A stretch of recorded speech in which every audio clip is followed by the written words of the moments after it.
kesombongan terbesar orang Kristen kalau dia merasa sebagai orang baik dan merasa berjasa kepada Allah.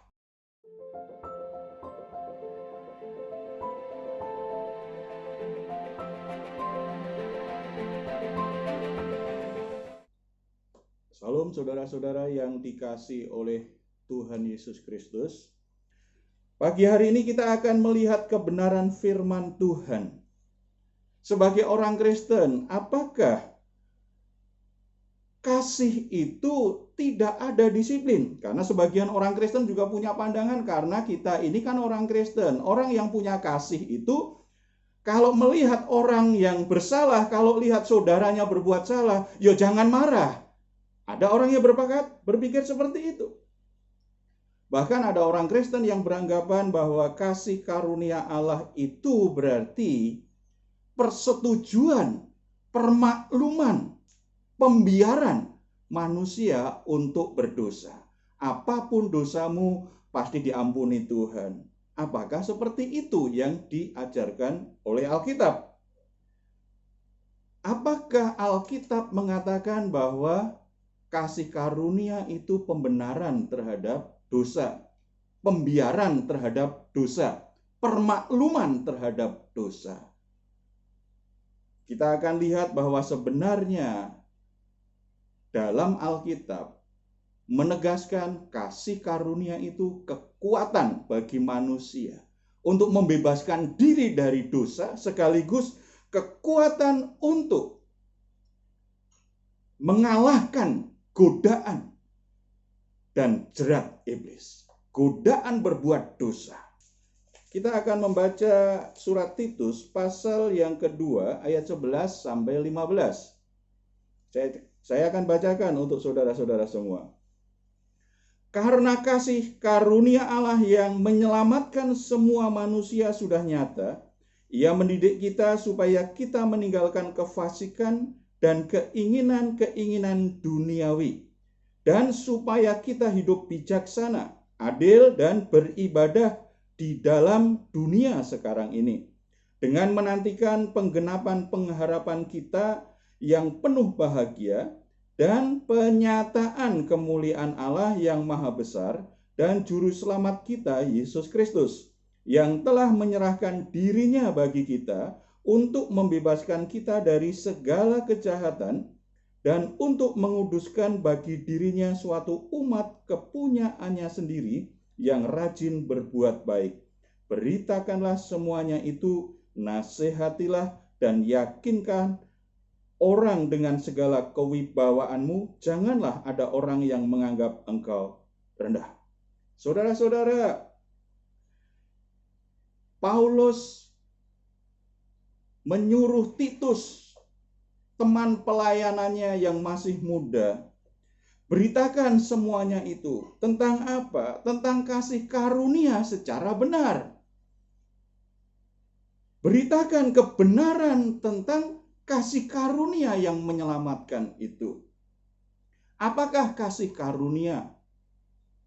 Kasih karunia itu adalah pemberian yang dilakukan dengan sukacita. Jadi ketika kita memberi dilandasi dengan sukacita, tidak karena terpaksa, itu bagian dari kasih karunia. Kalau kita memberi tetapi bersungut-sungut, atau karena terpaksa nggak enak nih sama orang lain nih, atau tujuannya adalah untuk supaya dapat pujian, dapat pengakuan dari orang lain, itu bukan kasih karunia. Yang disebut kasih karunia, pengertian pertama adalah pemberian yang dilandasi dengan rasa sukacita di hati, bukan karena terpaksa atau alasan lain, karena memang ingin memberi. Tidak terpaksa. Jadi pemberian yang didorong oleh keterpaksaan itu bukan kasih karunia.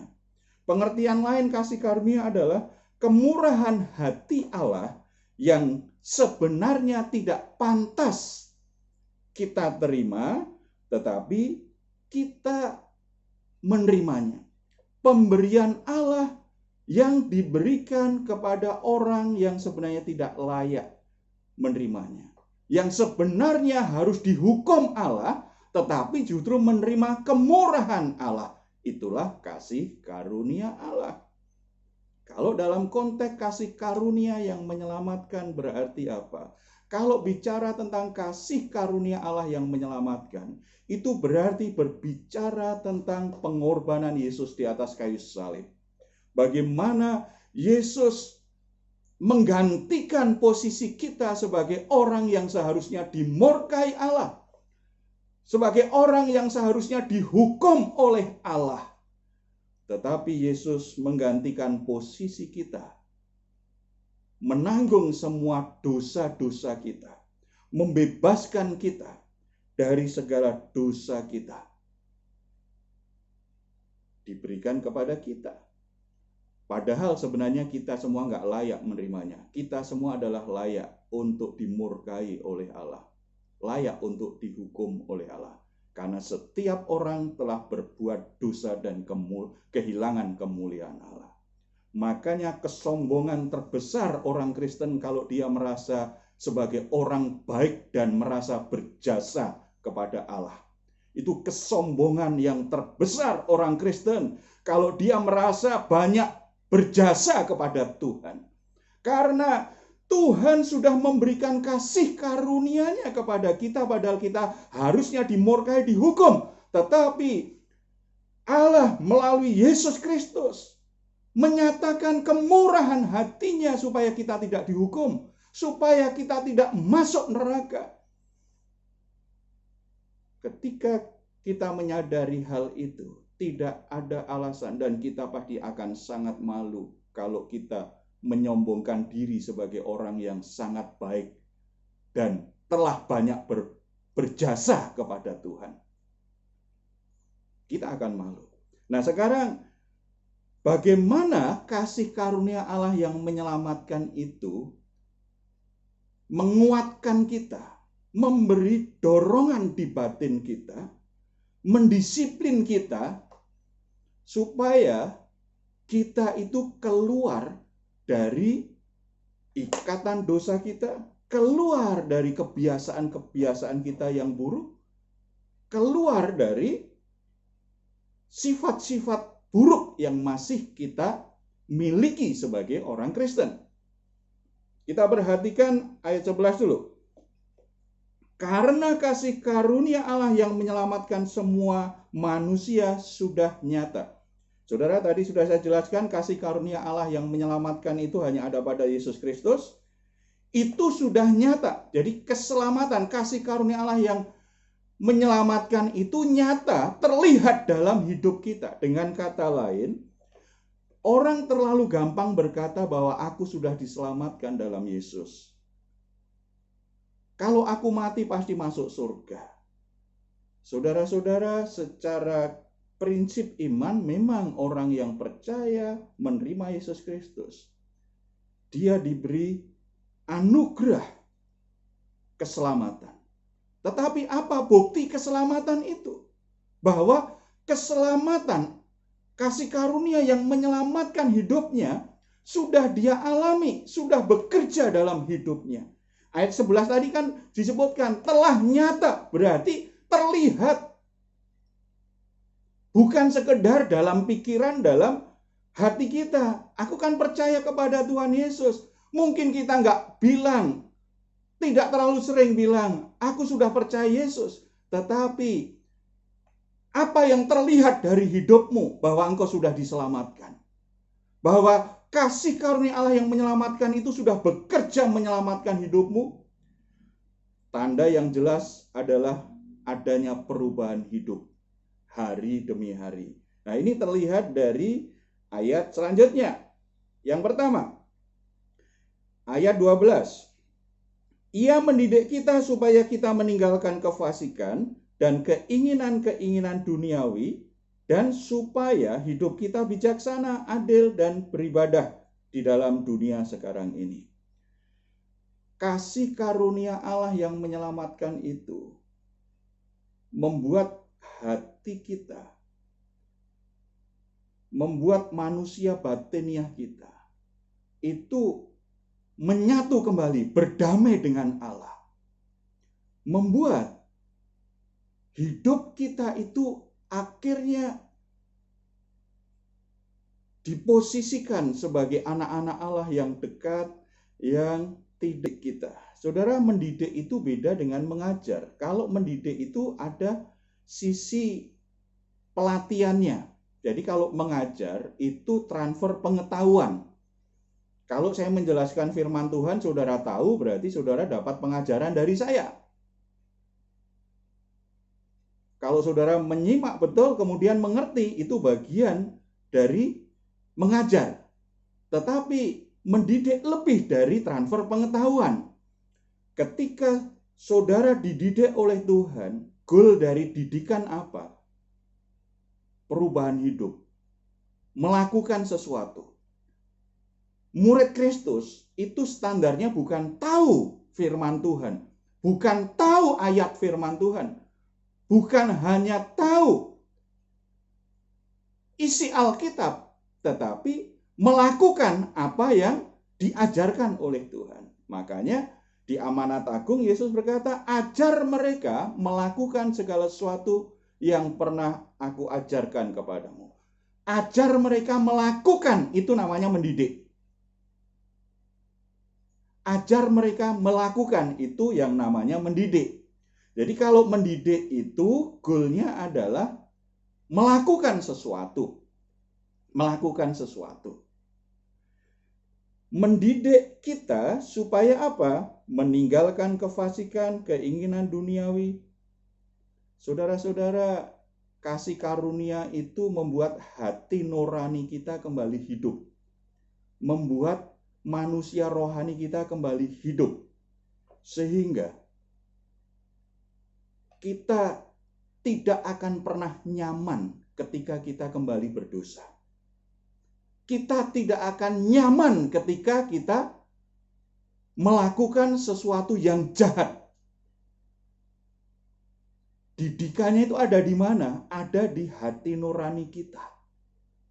Kalau ada kasih karunia Allah yang menyelamatkan bekerja dalam hidup kita, proses penyelamatan itu tidak hanya dosa kita diampuni, kita diposisikan sebagai orang benar.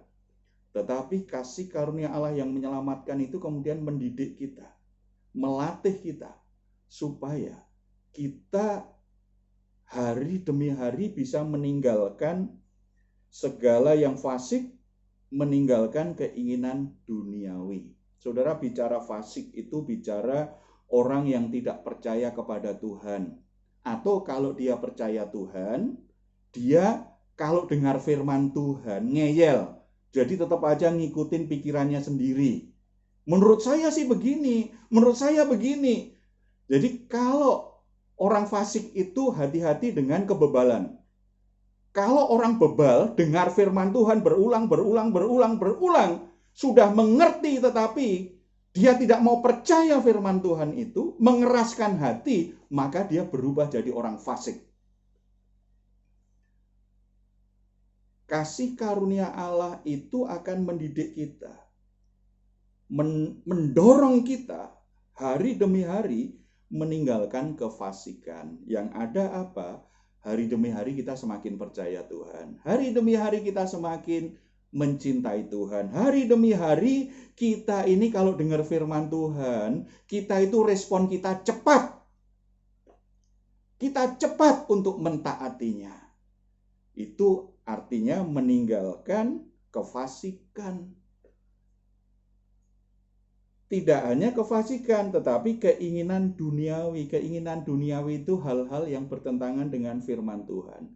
Yang disebut duniawi adalah nilai-nilai norma-norma yang bertentangan dengan firman Tuhan. Itu konsep Alkitab tentang duniawi itu seperti itu.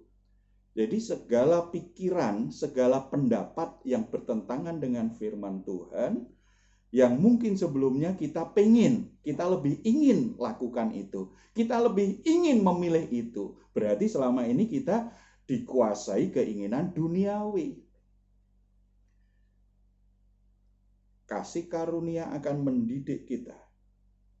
Kasih karunia yang menyelamatkan itu akan membuat kita hati nurani kita makin lama semakin meninggalkan kefasikan, keinginan duniawi, tetapi hati kita semakin percaya teguh kepada Tuhan, semakin bisa menerima firman Tuhan, semakin diperbaharui pikiran kita, keinginan kita.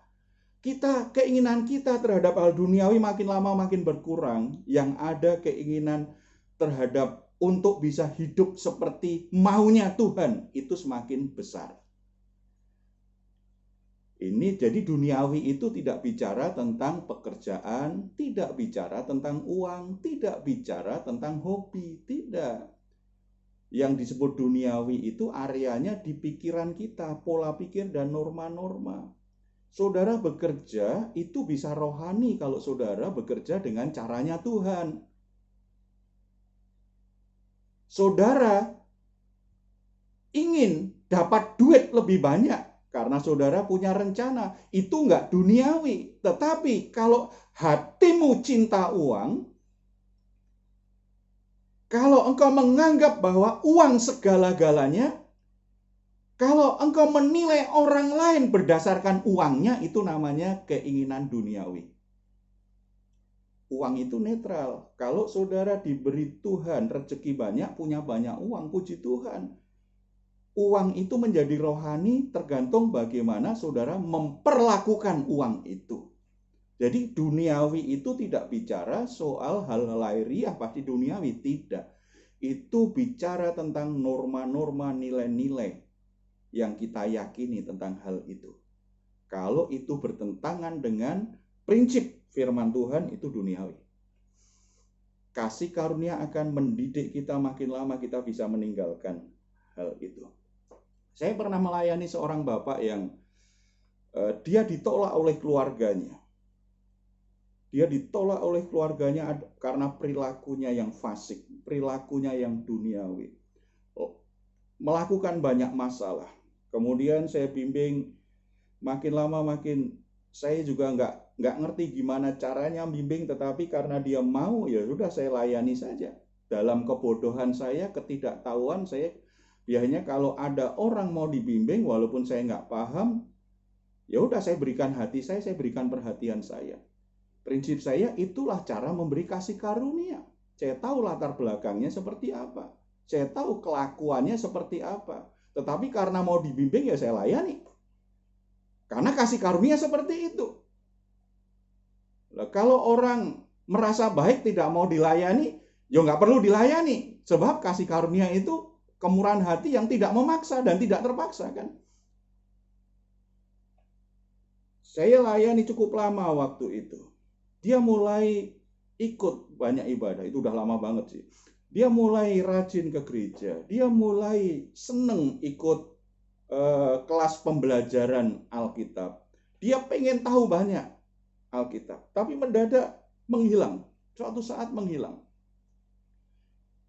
Beberapa tahun kemudian saya baru ketemu dia. Dia coba menghindar tuh.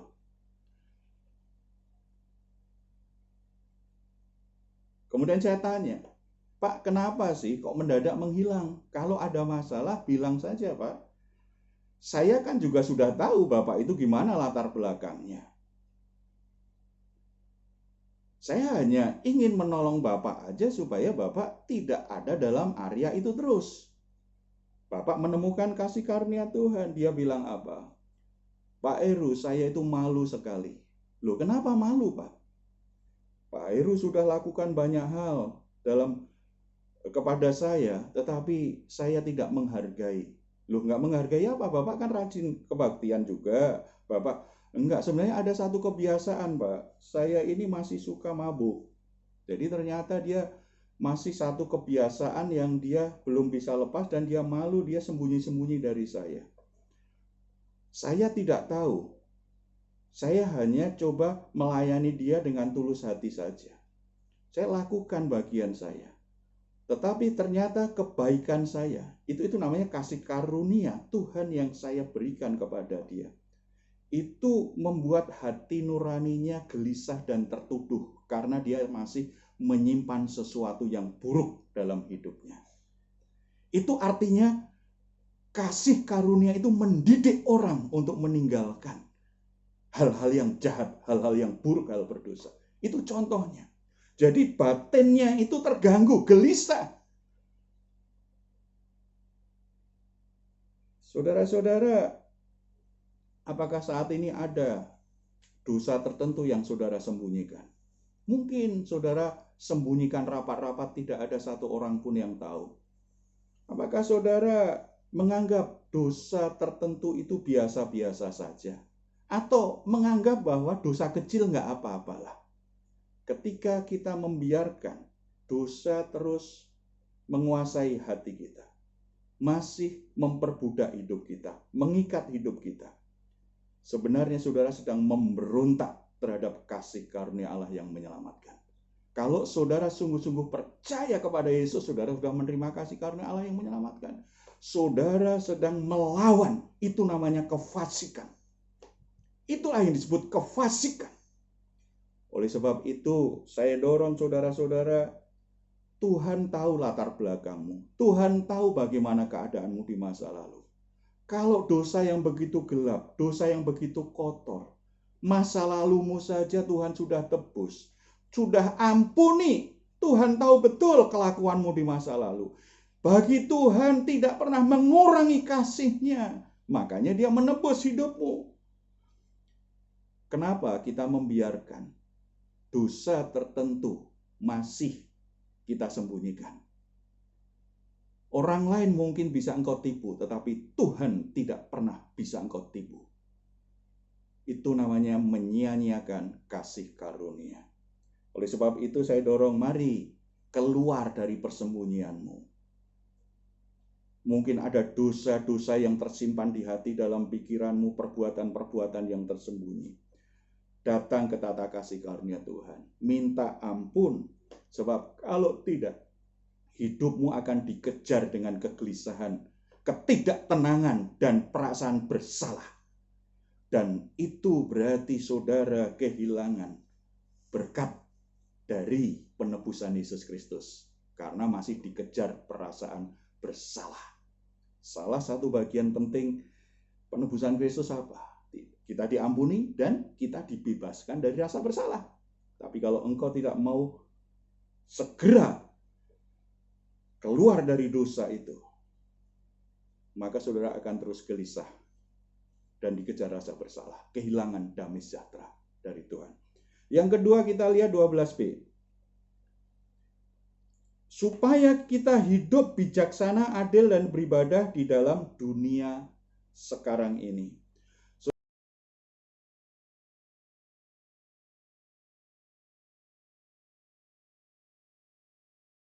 Saudara, dari tadi tinggalkan kefasikan, tinggalkan keinginan duniawi. Jadi tinggalkan manusia lamamu, tinggalkan kehidupan lamamu. Sekarang kamu mulai bangun kebiasaan baru, yaitu di ayat 14 katakan itu namanya rajin berbuat baik. Ayat 14, yang telah menyerahkan dirinya bagi kita untuk membebaskan kita dari segala kejahatan dan untuk menguduskannya bagi dirinya suatu umat kepunyaannya sendiri yang rajin berbuat baik. Saudara-saudara, Tuhan itu, Yesus Kristus, telah menebus dosa kita, menyelamatkan kita. Di ayat 14 tadi katakan apa? Ia menyerahkan dirinya mati di atas kayu salib untuk apa? Membebaskan kita dari segala kejahatan. Jadi membebaskan kita dari perbudakan dosa. Tidak hanya itu, untuk menguduskan bagi dirinya sendiri. Berarti memisahkan saudara dari orang lain bagi dirinya. Ini namanya menguduskan. Memisahkan dari orang lain, dari sekian banyak orang, saudara dipilih secara khusus menjadi miliknya Tuhan. Milik kepunyaan Allah. Milik kepunyaan Allah. Nah, kalau sudah jadi milik kepunyaan Allah, untuk apa? Apa bedanya dengan orang yang bukan milik kepunyaan Allah? Milik kepunyaan Allah yang rajin berbuat baik. Kalau kita bandingkan dengan Efesus pasal 2 ayat 10, di sana melakukan pekerjaan baik. Kita ini diciptakan dalam Kristus Untuk apa? Untuk melakukan pekerjaan baik. Orang Kristen yang benar itu rajin berbuat baik. Kasih karunia Allah itu mendisiplin kita, mendidik kita, memberi dorongan kuat bagi kita untuk menjadi orang yang baik. Makanya kalau bagi orang Kristen, berbuat baik itu justru normal. Kalau tidak berbuat baik, itu yang tidak normal. Cuma dalam diri kita masih ada konflik dengan keinginan daging kita. Masih ada pikiran-pikiran tadi, keinginan duniawi yang masih suka mengganggu kita, masih menggoda kita. Masih ada sifat kefasikan dalam diri kita. Itu ada konflik dalam diri kita. Sehingga kita tahu jadi orang Kristen harusnya rajin berbuat baik, harusnya melakukan pekerjaan Allah yang baik, tetapi kita tidak mau melakukannya, atau kita masih malas melakukannya, atau kita tidak berani melakukannya, atau sepertinya kita tidak ada motivasi kuat. Problemnya di mana? Hatimu mengeras ketika kasih karunia Allah itu mulai bekerja, mendorongmu untuk lakukan pekerjaan baik. Alasannya macam-macam kan? Padahal kalau kasih karunia Allah, Roh Kudus bekerja dalam kasih karunia Allah, memberi dorongan di hati kita untuk melakukan pekerjaan baik. Ada kekuatan ilahi menyertai kita. Ada 3 yang disebutkan tadi berbuat baik itu apa? Di ayat 12 tadi ya. Yang pertama bijaksana, yang kedua adil, dan yang ketiga beribadah. Bijaksana itu artinya apa? Bijaksana itu artinya kemampuan menahan diri terhadap dosa dan memutuskan untuk melakukan firman Tuhan. Jadi kemampuan untuk menahan diri tidak melakukan dosa, tidak menuruti keinginan duniawi, tidak mengikuti godaan untuk melakukan dosa, melakukan yang tidak benar, melakukan pelanggaran, tetapi memilih untuk melakukan firman Tuhan. Yang disebut bijaksana di sini itu maksudnya. Berarti kebijaksanaan adalah sesuatu yang ada di dalam diri kita. Kemampuan untuk mengelola konflik. Karena dalam diri kita, kadang-kadang keinginan daging itu kan menarik-narik kita untuk melakukan yang bertentangan dengan firman Tuhan. Keinginan daging itu mendorong kita untuk melanggar perintah Tuhan, untuk menolak firman Tuhan. Ada konflik. Kadang-kadang kita tidak mampu untuk melakukannya. Itu namanya gagal, itu namanya tidak bijaksana. Sementara ada yang sifatnya horizontal, itu dikatakan adil. Adil itu apa? Ketika kita memberikan hak yang seharusnya kepada orang yang berhak menerimanya, itu namanya adil. Seperti kita ingin menerima kebaikan orang lain, kita juga memberikan kebaikan kepada orang lain. Misalnya kan begini, orang tua pasti ingin dihormati oleh anak-anaknya. Karena dihormati anaknya itu adalah hak orang tua. Tetapi pernah tidak orang tua berpikir bahwa dia harus memberikan haknya terhadap anaknya, yaitu apa? Mendidik mereka di jalan Tuhan, memberi nasihat di jalan Tuhan, mengasihi mereka. Kalau orang tua tidak mendidik anaknya di jalan Tuhan, kalau orang tua tidak memberikan kasihnya terhadap anaknya, itu namanya orang tua itu tidak adil. Dia tidak berhak dong minta dihormati, harusnya begitu. Tetapi biasanya enggak. Orang yang tidak adil itu hanya menuntut haknya diberikan, tetapi dia tidak memberikan hak orang lain. Dia tidak peduli hak orang lain, kita tidak berikan. Kalau kita ingin dihormati, mestinya kita juga menghormati orang lain. Itu namanya adil. Kalau orang lain itu, kita menuntut orang lain memberi apresiasi atas apa yang kita kerjakan. Itu kan hak ya. Kalau kita lakukan sesuatu kepada orang lain, kebaikan kepada orang lain, ucapan terima kasih itu hak sebenarnya. Tetapi bisa tidak kita juga bersyukur atas kebaikan orang lain? Bisa tidak kita memberi apresiasi kepada orang lain? Intinya yang disebut adil itu, kita tidak hanya menuntut untuk hak kita, kepentingan kita, tidak. Yang disebut hak itu artinya, adil itu adalah kita memberikan hak kita kepada hak orang lain, kita memberikan haknya orang lain, kita memberikan kebaikan kepada orang lain, sebagaimana kita juga ingin menerimanya.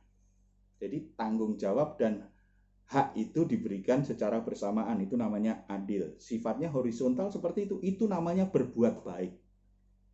Berbuat baik. Tidak hanya horizontal, tapi juga vertikal. Beribadah. Yang disebut beribadah apa? Beribadah itu bukan sekedar ngumpul nyanyi-nyanyi, kemudian ada kolekte, kemudian ada khotbah, kemudian ada doa, selesai. Itu kan namanya tata ibadah. Itu namanya ritual. Yang disebut ibadah itu adalah mempersembahkan diri kita, mempersembahkan tubuh kita kepada Tuhan. Mempersembahkan anggota-anggota tubuh kita untuk dipakai Tuhan. Memberi diri kita dipakai Tuhan untuk melayani orang lain. Itu namanya ibadah. Ibadah itu mempersembahkan tubuh. Roma 12 ayat 1. Mempersembahkan tubuh. Disebut ibadah itu namanya kita berbuat bakti. Kita berdedikasi, mendedikasikan diri kita kepada Tuhan. Itu yang namanya ibadah. Makanya dengan ibadah model online begini sebenarnya kemurnian ibadah kita banyak diuji oleh Tuhan. Karena di sini kita akan diuji. Kita sungguh-sungguh mempersembahkan tubuh kita atau kita hanya rutinitas saja. Karena semuanya kita lakukan di tempat kita masing-masing, tidak ada yang lihat selain satu rumah saja. Beribadah itu apa yang kita persembahkan kepada Tuhan. Kurban syukur kita melalui kata-kata kita, tetapi apakah hanya cukup itu? Kasih karunia akan mendorong kita untuk semakin memuliakan Tuhan melalui ibadah kita, melalui sikap kita yang adil terhadap orang lain, melalui kebijaksanaan dalam hidup kita untuk memilih firman Tuhan daripada keinginan-keinginan dosa. Itulah rajin berbuat baik. Bentuknya macam-macam, tetapi itu intinya. Ya, saudara-saudara, kalau kita lihat di Alkitab Sakeus. Sakeus itu orang yang pelit, orang yang rakus, tamak akan uang, orang yang tidak peduli dengan orang lain dan tidak adil kepada orang lain. Bagi dia yang penting bagaimana dia dapat uang sebanyak-banyaknya, dia dapat kepuasan dari uang itu, dia bisa lakukan apa saja, dia kaya raya, dia tidak peduli orang lain. Tetapi ketika Yesus mampir di rumahnya, Yesus makan bersama-sama dengan dia, kemudian Yesus mengajarkan kebenaran firman Tuhan di rumahnya. Sakeus menerima kasih karunia Allah di dalam Yesus Kristus. Apa yang terjadi? Sakeus kemudian berkata, "Guru, separuh dari uangku ini aku akan berikan kepada orang miskin, orang yang tidak mampu. Orang-orang yang sudah aku peras, aku akan kembalikan." Berarti dia kembalikan hak mereka. Orang-orang yang sudah dia peras, dia kembalikan haknya. Dia berikan hak orang miskin karena dia punya uang lebih banyak. Berarti dia punya tanggung jawab dari Tuhan apa? Untuk menjadi saluran berkat bagi orang lain lebih banyak dari orang lain. Dia berikan haknya. Itu namanya berbuat baik. Kasih karunia Allah itu mendorong orang untuk lakukan kebaikan yang seperti itu. Oleh sebab itu mari kita rajin berbuat baik. Tidak usah nunggu duit kita banyak sekali. Tidak usah nunggu kita punya segalanya. Tetapi berbuat baik itu harus jadi sifat kita. Ketika ada dorongan-dorongan di hati kita, di mana kasih karena Allah yang menyelamatkan itu mendidik kita, sedang mengarahkan kita, melatih kita untuk menyatakan kebaikan Tuhan. Jangan ditunda, lakukan segera. Lakukan segera. Hiduplah bijaksana, hiduplah adil dengan orang lain, dan rajin beribadah. Yang terakhir, ayat 13. Dengan menantikan pengenapan pengharapan kita yang penuh bahagia dan penyataan kemuliaan Allah yang maha besar dan juru selamat kita, Yesus Kristus. Saudara-saudara, ketika kita dididik oleh Tuhan, dilatih oleh kasih karunia Allah untuk lakukan dua hal tadi, untuk hidup dalam kehidupan yang baru, meninggalkan kefasikan, meninggalkan keinginan duniawi, dan dilatih supaya kita menjadi orang yang berbuat baik. Lakukan itu dengan fokus pada pengharapan kepada masa depan. Saudara-saudara, bagian dari iman kita yang kita ucapkan setiap hari Minggu di pengakuan iman rasuli apa? Kita percaya ada kebangkitan tubuh, kita semua akan dibangkitkan oleh Tuhan. Yang belum meninggal, Tuhan akan ubahkan tubuhnya dengan tubuh kemuliaan pada saat Yesus datang yang kedua kali. Sebagai orang Kristen, seharusnya kita selalu menanti-nantikan kedatangan Yesus yang kedua kali. Itu menjadi sebuah pengharapan.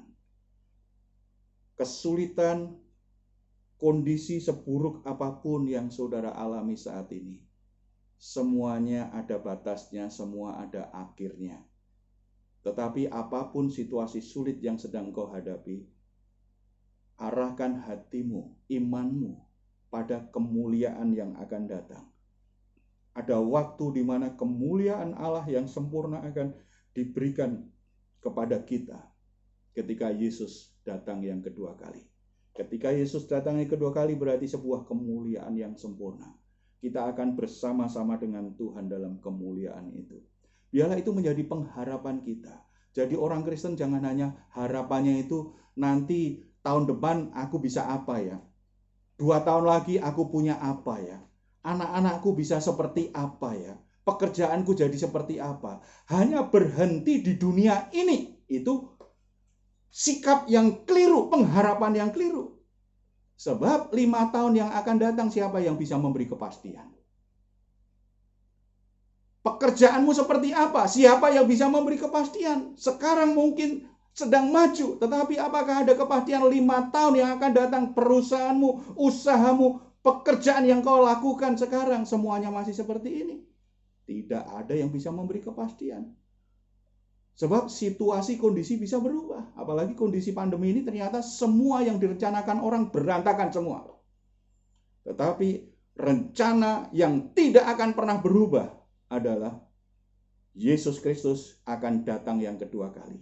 Menjemput umat kepunyaannya. Siapa umat kepunyaannya? Kita semua. Itu seperti mempelai perempuan yang menanti-nantikan kedatangan mempelai laki-laki. Yang mau nikah, yang pernah nikah, coba. Pernikahan, doa ibadah pemberkatan jam 9. Itu dari jam 3 atau jam 2, kadang-kadang sudah persiapan tuh. Mempelai perempuan itu sudah make up, itu bisa dari jam 2 pagi tuh. Persiapan sedemikian rupa. Kemudian bajunya dipakai, semua benar-benar diusahakan sesempurna mungkin. Persiapannya begitu hati-hati, begitu cermat karena pengen ketika nanti bertemu dengan mempelai laki-laki di pelaminan. Di altarnya Tuhan. Penampilannya benar-benar sempurna. Itu bagi mempelai perempuan yang mengharapkan, yang yakin bahwa mempelai laki-lakinya pasti datang. Kalau mempelai laki-lakinya nggak pasti, kira-kira persiapan nggak? Nggak akan. Iya kan? Kalau misalnya yang laki-laki bilang, ya nanti kalau sempat lah. Kalau sempat saya datang besok kita pemberkatan nikah ya. Kira-kira yang perempuan mempersiapkan diri nggak? Nggak akan. Tetapi karena pasti rencana itu pasti digenapi, maka dia pasti persiapan sedemikian rupa. Demikian juga kita, ini adalah mempelai perempuannya Tuhan. Jemaat itu adalah mempelainya Tuhan, mempelai perempuannya Tuhan. Taruh harapanmu pada saat Yesus menjemput engkau. Fokuskan imanmu pada kedatangan Yesus yang akan menjemputmu. Supaya apapun situasi yang sedang engkau hadapi, engkau tetap bisa dilatih oleh kasih karunia Allah yang menyelamatkan. Rajin berbuat baik, meninggalkan kefasikan. Kita punya komitmen seperti itu. Jadi apapun yang saudara alami hari ini, kesulitan, kesusahan apapun, semuanya ada batasnya. Jadi jangan menyerah, jangan putus asa. Kalau saudara sudah merasa mencapai sesuatu yang tinggi, keberhasilan yang baik, jangan berpikir bahwa itu hanya untuk engkau nikmati hanya sebatas ini. Biarlah semua harta, semua keuangan, segala kepandaian, segala sesuatu yang Tuhan izinkan dalam hidupmu, itu engkau pakai untuk membawa dampak kekekalan yang membuat engkau memiliki harta di surga yang kekal. Jangan hanya engkau puaskan dirimu saat ini, tetapi sepertinya itu tidak punya dampak apa-apa terhadap kekekalanmu. Tidak. Mari kita semakin giat, makin setia. Jangan padamkan dorongan Roh Kudus melalui keselamatan yang sudah saudara terima. Saudara akan dididik oleh Tuhan hari-hari, hari demi hari melalui setiap masalah yang ada. Saudara buka hati. Selalu siap tinggalkan kefasikan, tinggalkan keinginan duniawi. Rajin berbuat baik. Dan jangan biarkan apapun membuat pengharapanmu hilang dari Tuhan. Amin.